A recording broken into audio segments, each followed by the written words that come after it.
president. Together with the People's Party, we have the required number and we are in the position to form a new government. So I thank President Zardari and Chairman Bhutto for their efforts and cooperation in this. Imran Khan's PTI party has called the alliance a mandate thieves. It has also alleged widespread vote rigging and fraud in the elections.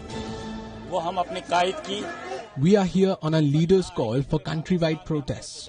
What has happened to us, what has happened to the nation of Pakistan is bigger than theft and robbery. In the February 2024 election, PTI won 200 plus seats with a majority during the day. But the results were changed overnight. We are here against the theft of our vote.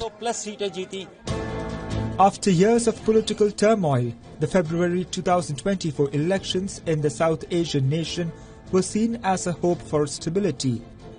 But the outcome was inconclusive. Candidates backed by Imran Khan's Pakistan Tehreek-e-Insaf party won the most number of seats. But the symbol-less party could not form the government. Pakistan Muslim League Nawaz trailed them with 75 seats, while People's Party of Pakistan got 54 seats. Till date, no Pakistani Prime Minister has completed a full 5-year term. All eyes will be on whether the trend will be reversed this time. Bureau Report, WION, World is One. WION is now available in your country. Download the app now and get all the news on the move.